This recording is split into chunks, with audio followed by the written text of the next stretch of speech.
Welcome to the Career Meets World podcast, John. I am so grateful to have you on today. How the heck are you? I'm doing good, man. Thanks for having me. Of course. I always love chatting with you. You are a wealth of knowledge, and I'm super excited to have this conversation today and share really the dynamics behind your life, your career story, your oscillation between career and entrepreneurship.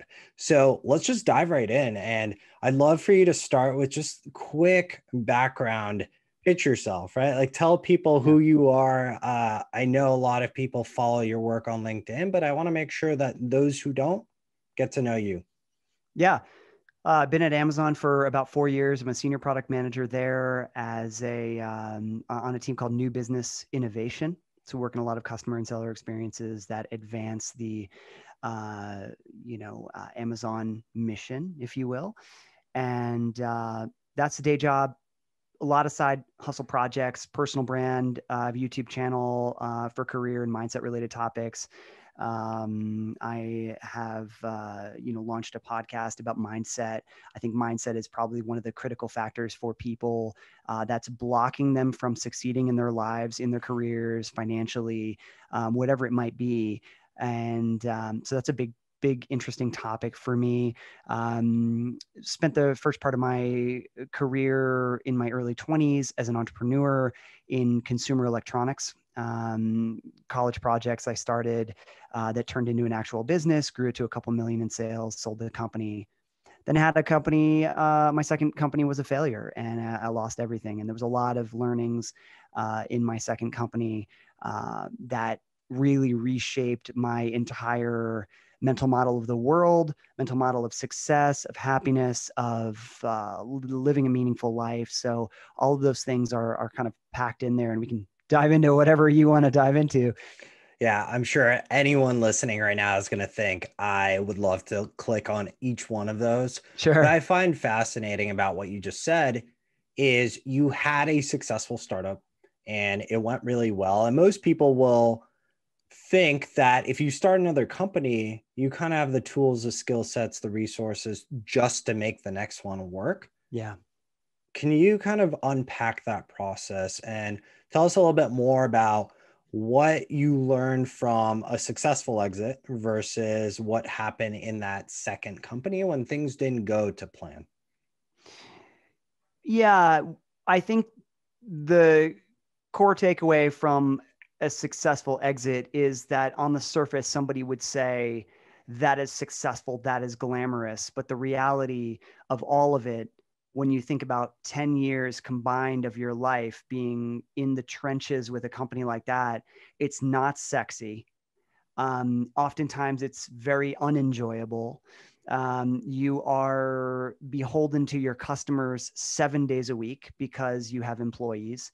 And so a successful exit doesn't feel like success that you would think it would feel like. Um, Being in the trenches of entrepreneurship doesn't feel like what you think it's going to feel like.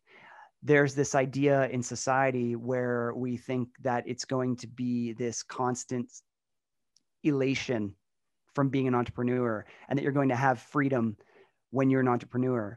And, when you sell the company, you kind of say to yourself, well, like, oh my God, what am I going to do next? My identity for the past 10 years has been this. Now, what is my identity?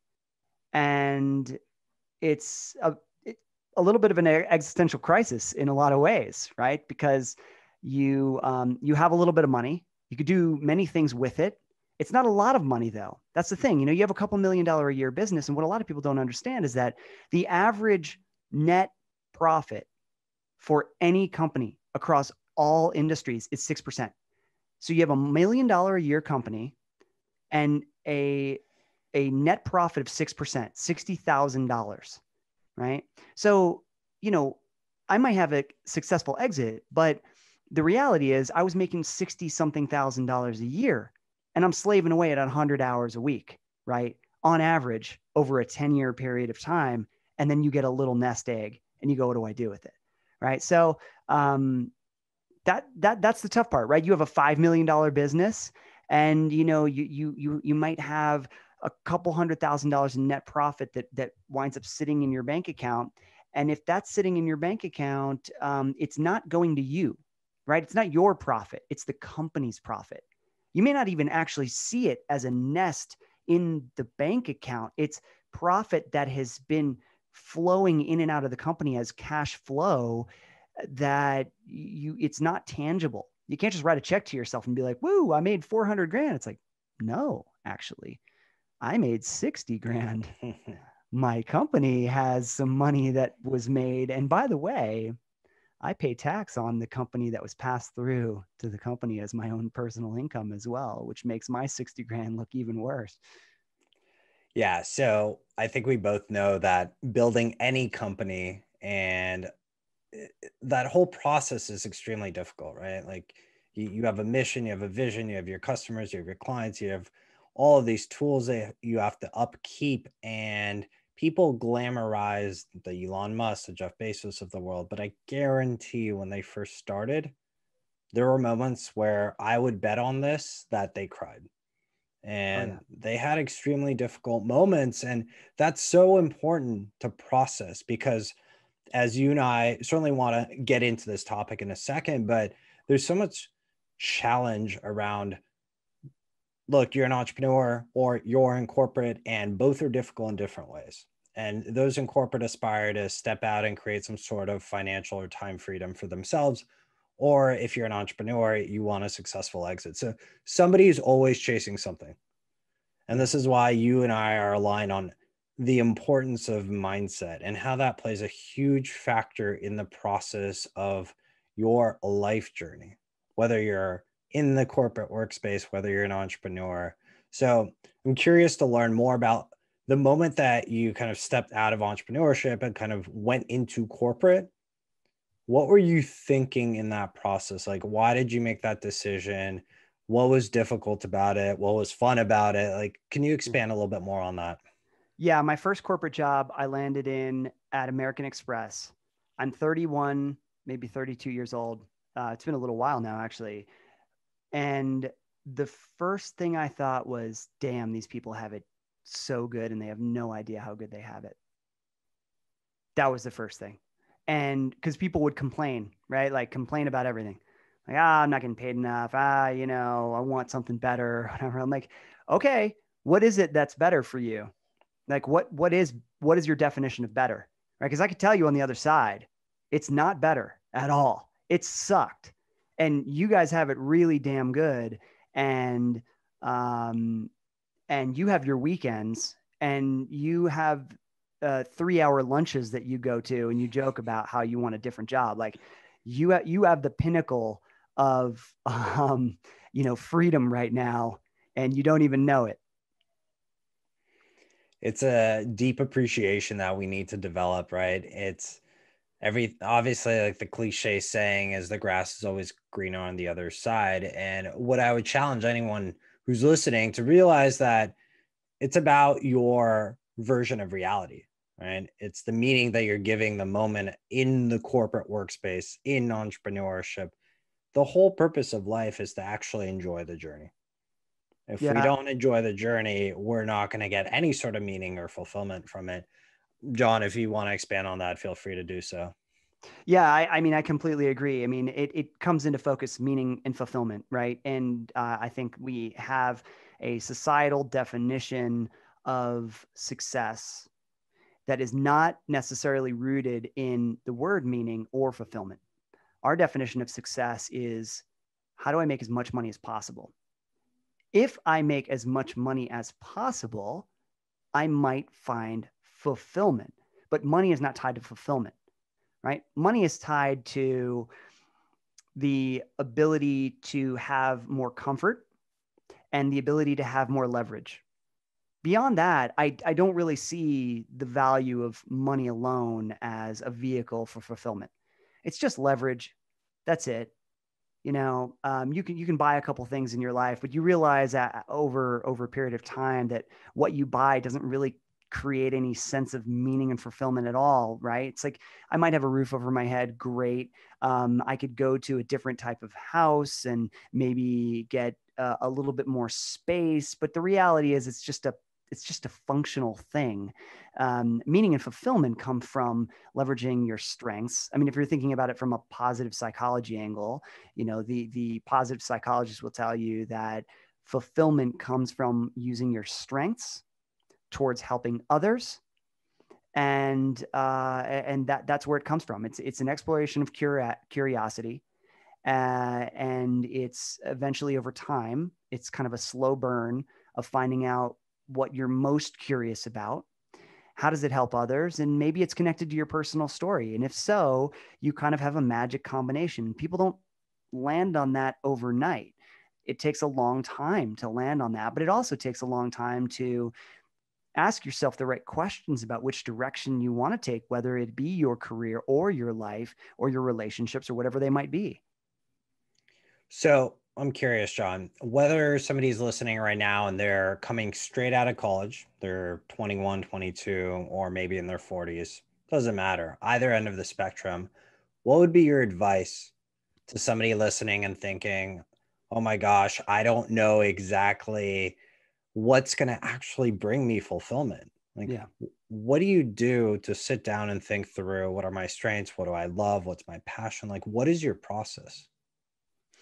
Yeah. I mean, so before you even unpack that, I think that there's a lot of young individuals who think that they're going to find their passion in corporate America. I can tell you statistically, based on numerous Gallup polls, that 70% of people in corporate America or around the world in general are unfulfilled in their jobs.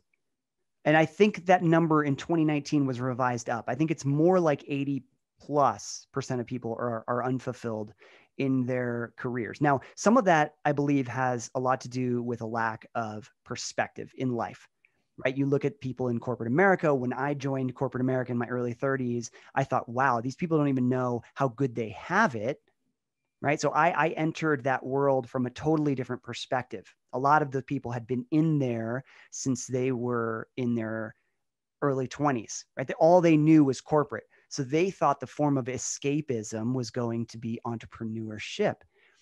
And I came from entrepreneurship, coming in and saying, wow, you don't really understand what entrepreneurship actually is. It is a massive struggle. And I feel like the only reason people should even get into entrepreneurship should not be about the money or the freedom at all. You get into entrepreneurship for something that's deeply meaningful to you. If you do it for the money, guaranteed, immediately you're going to get into it. Large percentage of people are going to get into it and realize, I did this for the wrong reasons and I'm burnt out and I don't want to do this anymore. So as far as actionable tips for somebody to actually do, right? You're in your 20s and you're going, how do I find my passion? How do I find my purpose? What do I do? Corporate, in a sense, is going to give you money. Great. Leverage the crap out of it to make as much money as physically possible.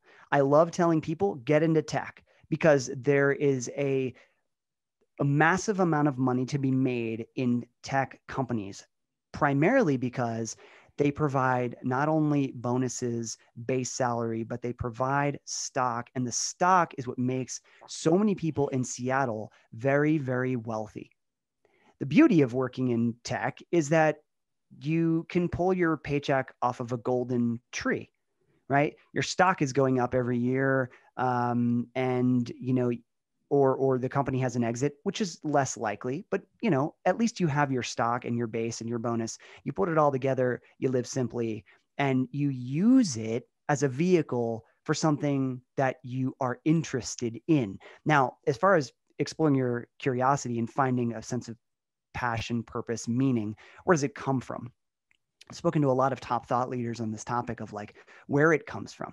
And it's kind of fascinating. Passion. I spoke to Stephen Kotler. He's a 9-time New York Times bestselling author.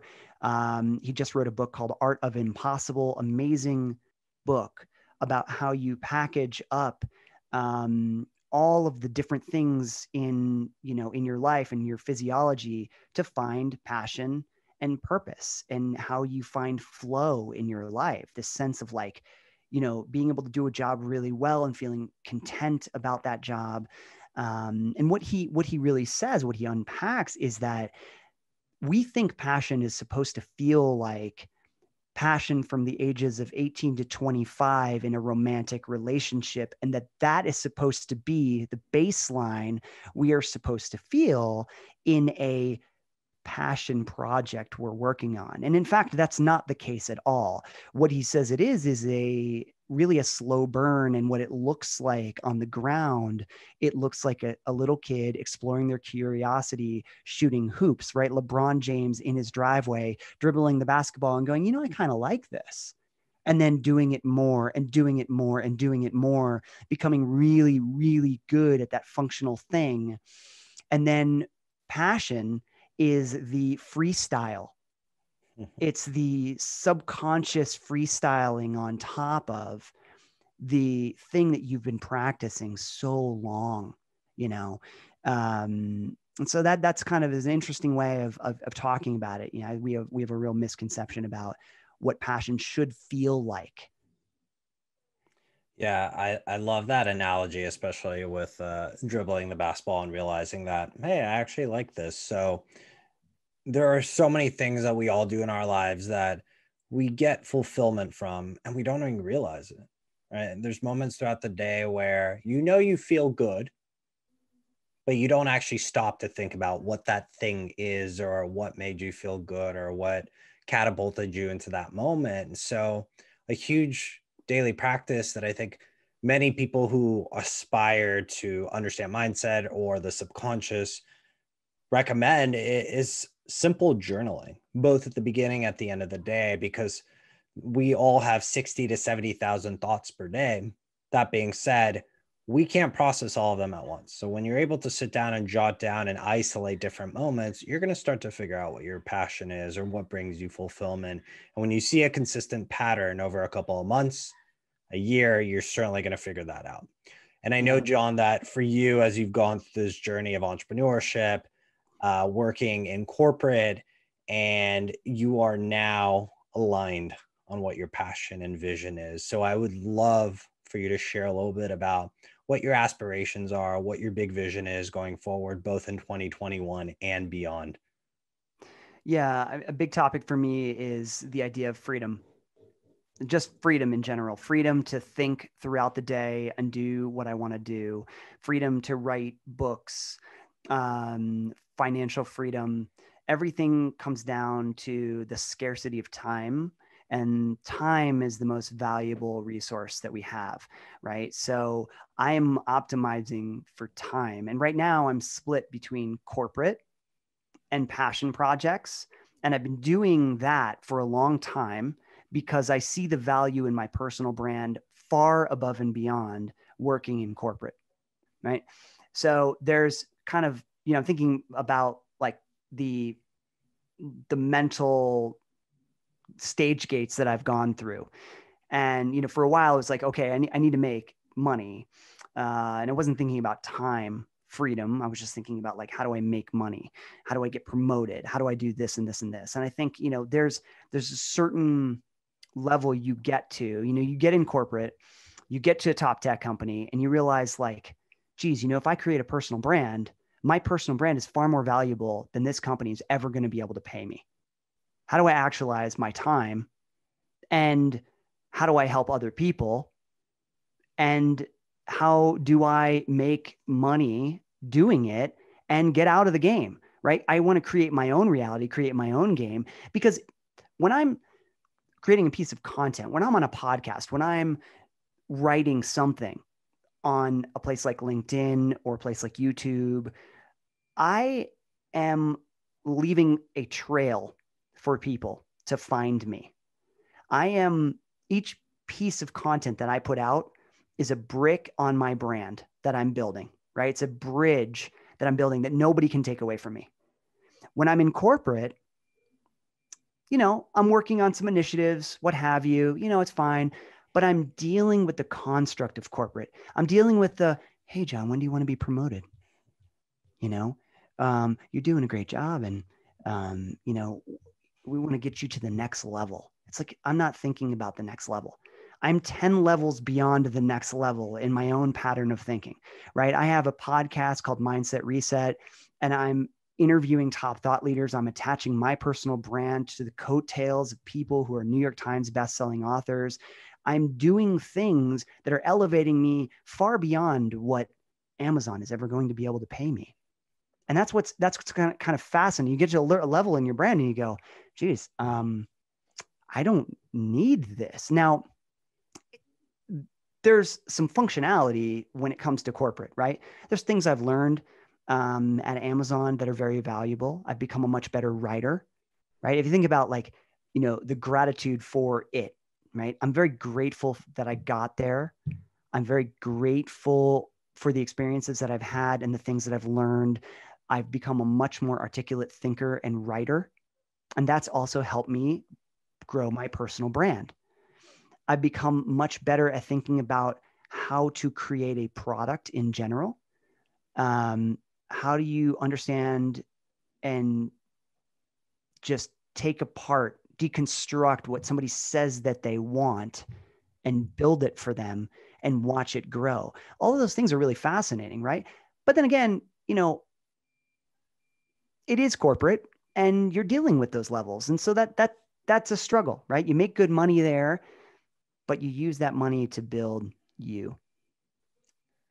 What I like about that is the awareness that there's more than one pathway for success, right? You can Yeah. work in corporate and start your career that way Yep.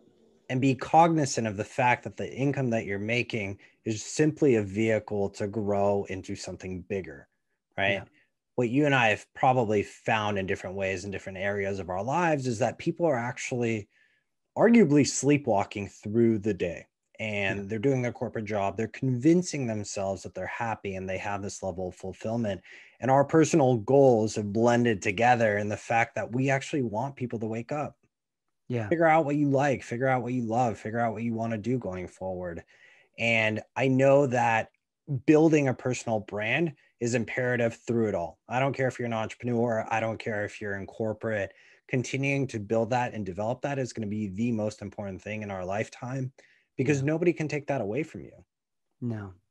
So, on that note, I know there's people who might be listening and they have a decent personal brand or they've never started or they're continuously growing. What are some of the things that you learned along the journey in building a personal brand, whether it be online or offline? Yeah. The very first thing that people get stuck on in thinking about creating their personal brand, what blocks them from doing it is that they think they have to become an expert. I had somebody actually reach out to me today and he says, John, I'm well-rounded. There's a lot of different things I'm interested in. I really want to create a personal brand. I don't know how. And I said, well, what are you interested in? And he said, I'm interested in the self-development space. He's a younger guy. And I go, okay, that's great. So you're not an expert now. And that shouldn't be your blocker. What you should be doing right now is you should be thinking about how can you unpack the knowledge of the thought leaders in this space for others. You become a vehicle, you become an aggregator. That's all you become, right? At first. And I said, you could start a podcast and you could interview these thought leaders, and you may not get the top thought leaders at once, right? It might be a slow burn, like anything is a slow burn. You start, you interview some people, you get into their mindset, you become better at interviewing, you become better at thinking, you become better at writing. And over a 5-year period of time, if you're very consistent with it, you then become the thought leader. You embody the people who you've interviewed. And then you become the person that is sought after because you've taken all this knowledge and you've packaged it up in your own mind. And I think that's what people don't see. They don't see how it could become something greater. They're not thinking about the vision 5 years down the road. It's very difficult to see that as humans. We can really only kind of think linearly in a lot of ways. How do I get the promotion or what have you, right? But they're not thinking 5-10 years out what it could look like. Um, and so, the expert syndrome is a difficult thing for a lot of people because they say, well, And I've had other people say to me, well, John, like, I'm not ready to write on this topic because I'm not an expert yet. And I said, you don't have to be an expert. Share your journey. That's it. I'm here. Be humble about I'm here, right? You don't have to posture and say, I'm rich and I got this and I got a McLaren, blah, blah, blah. I'm here right now. This is, hey, this is where I live. I live in a 900 square foot house. Here's the things that I'm thinking about right now, but I have this dream and I want to be here. And I'm so fascinated by these like top writers, and I'm going to write about them, and I'm going to create YouTube videos about them. And one day I'm going to be them. And that's inspirational. That's what people want to hear. They want to see that journey of yours, and you leave those breadcrumbs. And over time, somebody 5 years down the road goes, they stumble upon your YouTube channel and they go, damn, this person's been at it for a while. Like, look at their first video and look at where they're at today. Like, that is amazing. I want to do that. Right. So what I'm hearing there is consistency is key, right? Yeah. In personal branding, consistency is arguably the number one thing. And then just get started. You just got to get started, man. Right. You just got to actually believe that what you're putting out there is valuable. And there's some strategy involved with all of this stuff, but you learn the strategy over time. And if you want to learn the strategy, just look at the top people in your space. It's all out there for people to consume, right? You want to see like how Gary Vee is doing really well? Well, he's literally got a video camera attached to him 24 hours a day, right? Like, what is he doing? He's documenting everything, right? So you can see the strategy of everybody. You just reverse engineer what they're doing in the mental space or in the niche that you resonate with. So if it's psychology, great. Like, find the top 10 psychology bloggers. If it's blogging, great. If it's podcasting, search for the top 10 psychology podcasts. Find out what are they doing? What are their intros like? What kind of titles do they have? Like, everything is a system. And the ones who are doing it well are better at the system than others. Exactly. What I always like to tell people is you can become the rising tide and be a ripple effect for people. No matter how small you think you might be, there is, guarantee you, one other human being that is going to 100% resonate with your story, because we are actually all more similar than we think. Even though we've all had a very different life experience, we've all experienced similar things. So just get started. And John, I know you're getting started on something big as well as one of your side projects. And I was hoping you could share what you're thinking, what you're doing, and what's inspiring you. Yeah. The main thing that I've been digging into is what would be the one thing that I would do for the rest of my life if I didn't need to get paid doing it, and how does it help others? There's a core foundational question that I have that resonates and guides the next part of my journey. And that question has been rattling around in my head for the past 6 years. And it has culminated to my personal brand, the things I speak about online, about happiness, living a meaningful life, what that actually means, how you unpack that, because school doesn't unpack that for you. And it's culminated into Project 1B. And Project 1B is a nonprofit. The mental model around it is a big, crazy goal. And I literally have no idea how to solve it yet, but it's something that is being worked in my subconscious every night as I think about it. And it's, how do I convert 1 billion lives into thinking about the word happiness and success differently? Just injecting a word into their psyche that they were not necessarily thinking about before, which is meaning.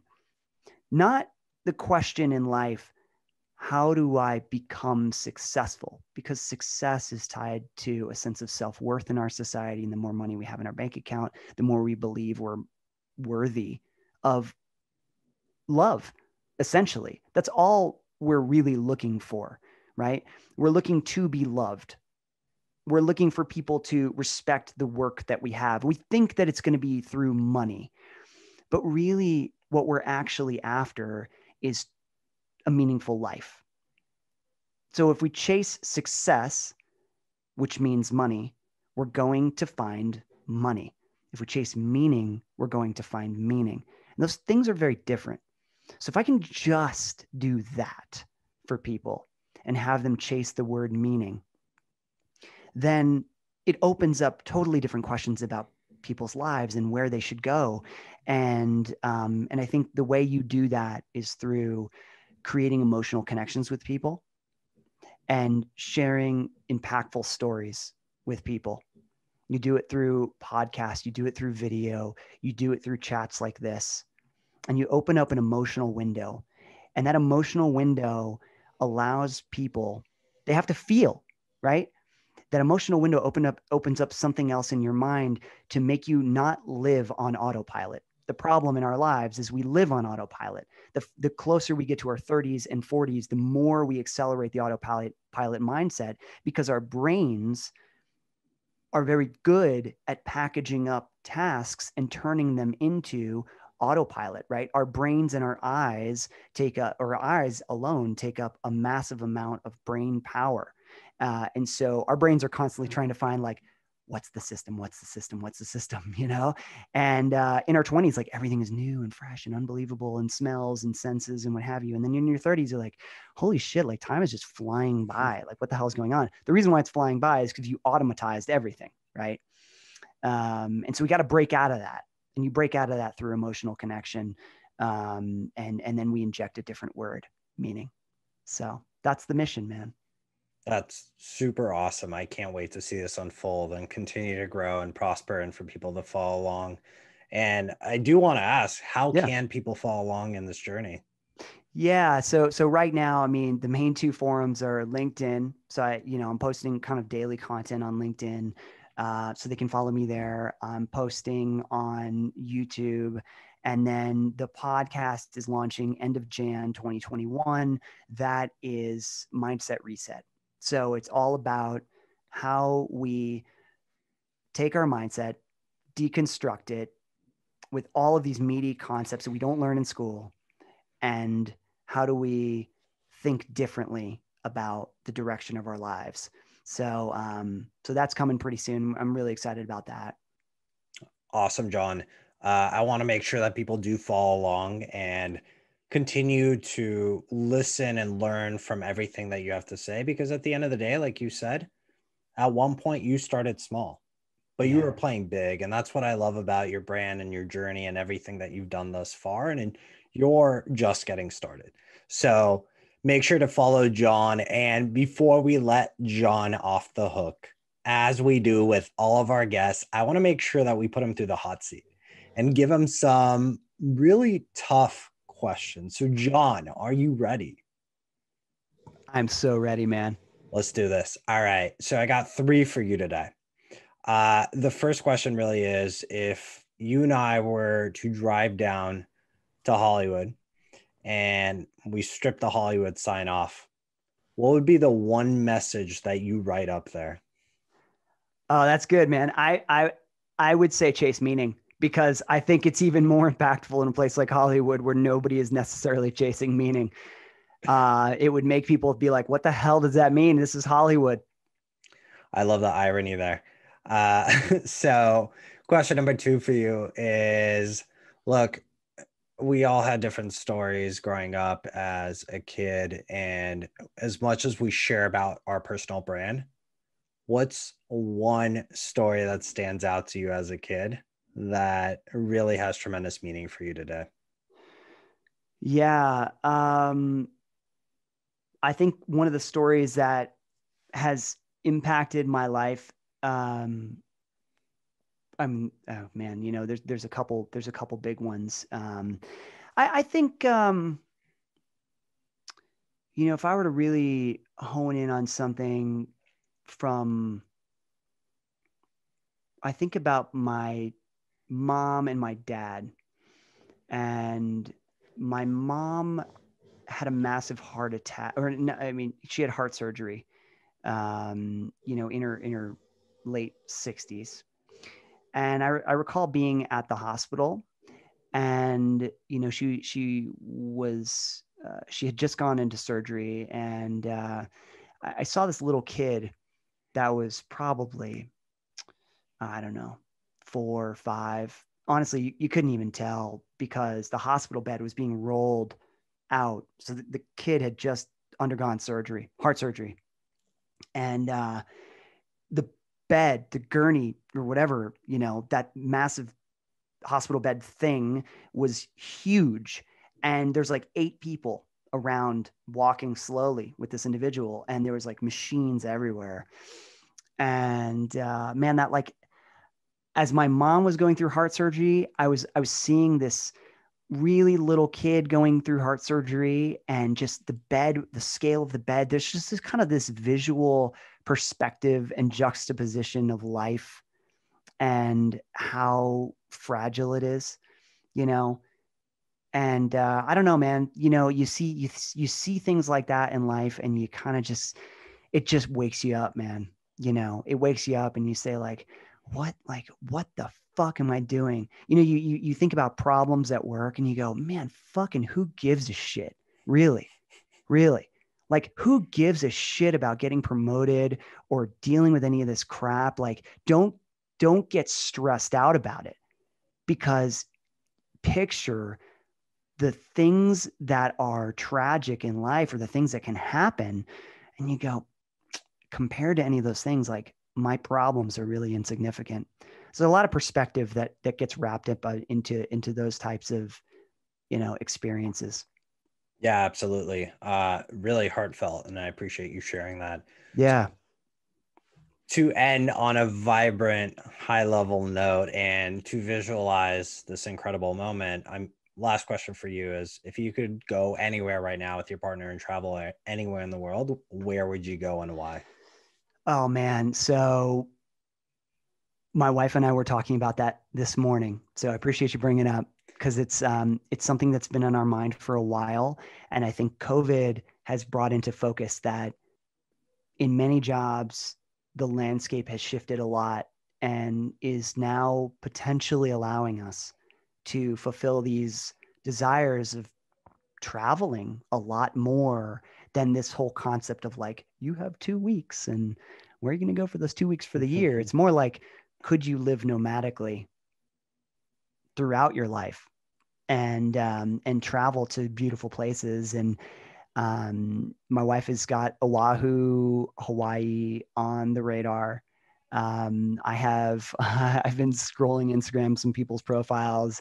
There's this one dude, and he lives in New South Wales, Australia, and it's just like this picturesque, beautiful, you know, beach scenery. So I don't know, man. You know, I think in the next year and a half, 2 years, we're going to make a real conscious effort to get the hell out and explore. That's awesome. To add on to that, my wife's vision board is probably just a map of the world at this point, because she would just go anywhere. So I respect the fact that many people right now want to live a nomadic life. And I think one of the best things that tech and the internet has afforded people is the opportunity to literally work anywhere. Granted, not everyone is able to do that. There are very different types of jobs. I think you and I both respect that. But that being said, if that's a life you want, the tools are there for you. They So, are, man. John, thank you so much for sharing about your personal brand, your story, Project 1B. I'm pumped to see what happens with it. And I really would encourage people to add John on LinkedIn. Make sure that you're following his story, his journey, his advice, and check out 1B. I'm excited for your podcast to drop. Thank you so much for spending some time with us today. And as we always say at Career Meets World, go unleash your wildest potential. That's awesome, man.